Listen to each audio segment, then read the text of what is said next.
Hello IEW students, welcome back for a brand new class. This class will be a little bit different. I did not do slides for this week, so we'll just try something a little bit new and different. I'm gonna have you follow me in your book.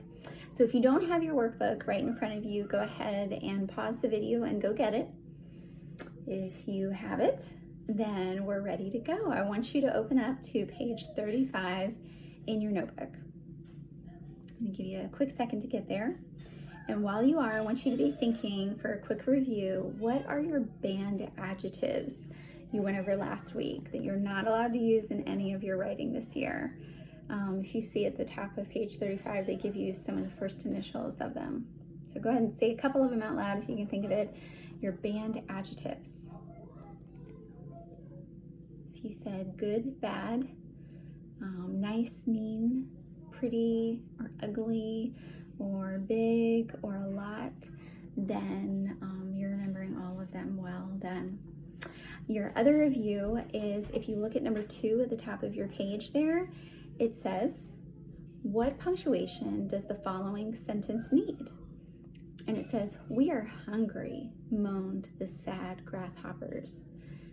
And if you think, what have I learned? What is that missing? You think, the grasshoppers are talking, which means they need what in order to show that they're talking? They need quotation marks, right? So just remember, whenever you have a speaker speaking, talking, sharing in your writing, you always want to surround what they're saying in quotation marks. So moving on, we are going to start with sentence openers today, one in particular, the LY sentence opener. I love this sentence opener. I think it makes writing so much more interesting for what you're communicating. And you've learned your LY words, words like excitedly, bodaciously, quickly, and such. You're going to use those words at the very beginning, the get-go of a sentence. If you look down in your first box on page 35, it says, Jonathan likes to ride his bike. He jumps on his bike after school. Notice all these nouns are underlined in the beginning. He rides for hours. He always wears a helmet. He is always with someone if he ventures far from home. He is a safe rider. That is terribly repetitive and boring. He is repeated again and again and again as Jonathan is the subject, and they start with he every time. So to spice this up, we're going to look in the bottom box on the page, and I want you to see if you can tell the difference. You'll notice the underlined words are some of the sentence openers. So here's how it can sound more interesting. Jonathan likes to ride his bike. As soon as his schoolwork is finished, he jumps on his bike and rides for hours. To keep his mother happy, he always wears a helmet. Additionally, he is always with someone if he ventures far from home. He is a safe rider. We only used he once in that paragraph. That's much better and much more interesting with all of these sentence openers. If you look at the last one where it said, additionally, he is always with someone if he ventures far from home, that's an example of our LY sentence opener. Turn the page, if you would, to page 36. A sentence opener is a word or group of words placed at the beginning of a sentence. When the subject is the opener for all the sentences in a paragraph, the paragraph becomes boring to read, just like that last one that started with he. In this lesson, you'll practice the simplest sentence opener, the LY word. You've already been using LY words as dress-ups. Now, all you'll have to do is place an LY word at the beginning of a sentence. This means that in each paragraph you write, you will have 2 LY words. This is key. One in the middle of a sentence, the dress-up, and one at the beginning of a sentence. I recommend they be different sentences, which will be your opener. So let's practice for just a moment with ly openers. Next on your page here, put an ly word at the beginning of each sentence below. So for example, blankly, the princess sauntered into the room. Saunter is kind of a slow walk, so you wouldn't say rapidly, the princess sauntered into the room. Instead, if you think of a saunter, a slow walk, I can kind of picture the princess, it could be that she's very confident. So you could say, confidently, the princess sauntered into the room. Or she's not feeling super confident. So you could say, pausing to think this is the right word, but shyly, the princess sauntered into the room. Next, blankly, the knights bowed. So you could say, humbly, the knights bowed. Or, thinking of my ly words here, I'm going to the back. Let's see, bravely, the knights bowed. Courageously, the knights bowed. Let's see, generously, the knights bowed. Gently, the knights bowed. So you have an ly word. Your parents have probably already showed you this, but in the back of your book on page 160, you have a whole list of great ly words. They're going to make your writing more interesting, and they're going to depict an even more clear picture. You will need to know that when you write your paragraph now, or paragraphs, and you put in a ly sentence opener, you're going to underline your ly word, and over to the side, you're going to write number 3. And that, number 3 opener, and that's going to show me quickly. So you would be writing and say your ly word is underlined here for a sentence opener. Over in the margin, you're going to write number 3, and that's gonna alert me, or your teacher, your parent, where your ly sentence opener is. And the more you get used to doing that in IEW, the even more awesome your grading process is. So that's what I want you to remember about indicating your sentence openers. On page 37, if you look at the following page, I'm going to give you one little grammar help just as a reminder. If down at the box bottom, you'll see a box, and this is simply a reminder that you do not capitalize seasons.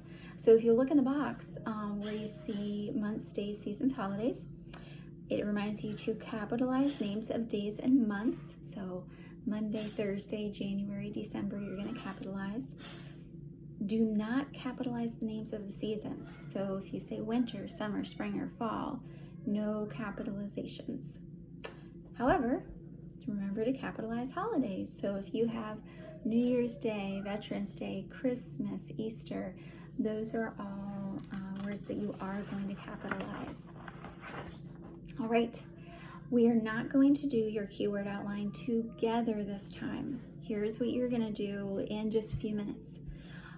Just like I've been teaching you, you're going to read your next page, page 38, the ants and the hoppers, and you're going to underline the key words that you think are the most important details to remember about that sentence. Remember, you can underline more than 3 because you can use abbreviations and symbols, but only 3 full written words on each line of your outline. If you have any trouble with this, it's okay to ask for your parents' help. If I hear back from the parents that it needs a little more modeling for doing the keyword outline, then I will do that some more, absolutely. But I want you to practice on your own, since we've done this for a couple of weeks of modeling how to make a keyword outline. And I want you to practice using just 3 words on each line from each sentence. You can use as many abbreviations and symbols as you like. However, just a reminder, if it's the kind I'll give you an example. I taught another IEW student today, and as a symbol for give, she wrote down, or she drew a present because she thinks, oh, you give presents. But 2 days later, it's likely that she's not going to think of give when she sees that. She's going to think of gift or present. And so the meaning could be lost later. So be careful how much and carefully how you do use your symbols and abbreviations. Just make sure it's really going to be something you're remembering. All right, so that's going to be part of your homework for today. I am going to encourage you to complete page 40 in your workbook, because this is going to be a great brainstorming place for you. In fact, we'll do a couple of them together. Go ahead and grab your pencil and your paper, and you'll see at the top of the page quality adjectives. List quality adjectives to describe these nouns. The first is ants. So let's think of adjectives we could use to describe the ants.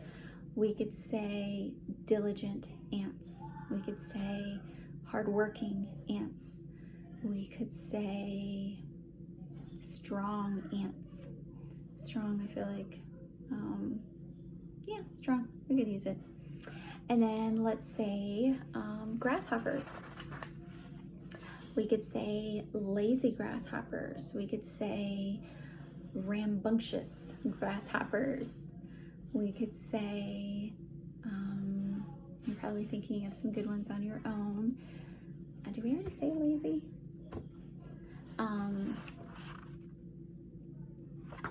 Thankful grasshoppers. Those are just some examples of some quality adjectives. We're not using good or bad or mean or anything like that. And then work. An adjective to describe work. We could say, even takes me a second sometimes to come up with the right ones. Enduring means to go on and to have endurance through the enduring work. The seasonal work, the work for that season. We could call it rather than saying the hard work, we could say the difficult work. So those are some examples of quality adjectives that you could use to describe these. I will just say you are welcome to pause this constantly as you go through, so that you can pause and write as you want to. But people write at different rates, so I'm going to keep on going, but feel free to pause or rewind it. Strong verbs. Let's see here. In the source text, it says, we have plenty of time in that first box, said the grasshoppers. So we have plenty of time, said the grasshoppers. Well, said is kind of boring. So let's think of a stronger verb there. You could say, we have plenty of time, roared the grasshoppers. Or we have plenty of time. I was really wanting to find one. I'm going to tell you, you can turn real quick if you want to page 158, because it has a whole list of words for say or said. So we could say, we have plenty of time, moaned the grasshoppers. We have plenty of time, protested the grasshoppers. And then you can think of an ly word for how they did that. So you might say, we have plenty of time, protested the grasshoppers loudly. Or we have plenty of time, moaned the grasshoppers softly. So those are just ideas and examples. By going through and filling this chart out, it kind of gets your brain going a little bit, and it gives you some good ideas for when you go to write your own paragraph. The last teaching of the day is on page 41, so if you'll turn there real quick, on page 41. And this is extra credit, and it's always wonderful to be able to get extra credit. If you happen to make a mistake as your teacher is checking your page, this will save you because it gives you extra credit and points back on your paper. So your extra credit for this week is on alliteration. You can have some fun adding one of the IEW decorations to your story, alliteration, which is simply using the same sound, not necessarily the same letter, at the beginning of two or more words that are close to each other. Here are some examples. The cool, crisp air warned that winter was approaching. Wow, they used k twice and w 3 times in one sentence. That's great alliteration. The snow swept through the city. And this is, you'll notice the 3 places underlined is s, but 2 of them are S's and 1 of them is a C, using the S sound. So that's alliteration.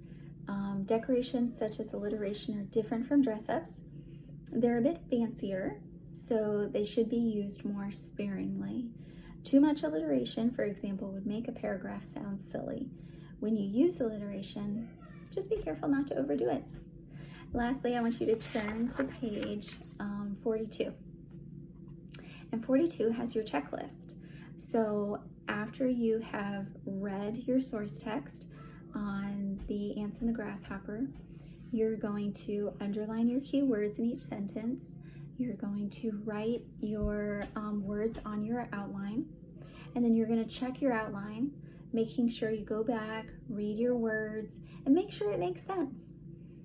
Then you're going to look at your checklist, and you're going to remember things like double spacing when you write it. You're going to remember it. The second thing says title reflects words in the moral. So that's going to remind you, oh, I have to write my final clincher in the as the last sentence in my paragraph. And you're going to make sure you highlight those key words. I have another video for you this week that my daughter Tori recorded with me to give you an example on how to put together final clincher sentences, as well as taking key words so that you can create your own titles from them. In style, you're going to make sure you use a strong verb, underline it, and you're going to label it in that right margin again. An ly word and a quality adjective, and then lastly a sentence opener, which is going to be with an ly word this week. Make sure you don't use any banned words, and extra credit if you use alliteration. And I would also underline those alliteration sounds and put a little abbreviation of ALL off to the side on alliteration. I am a phone call or an email away. If your parents have any questions for me, feel free to reach out. In the meantime, I hope you have a great week. I'm cheering you on as you continue down this trek of making your writing even more polished, and just reminding you again and again that it is going to be so worth it as you grow to have these tools at your disposal for knowing how to write more interesting and well-written writing. Have a great week, everybody, and I'll talk to you later. Bye.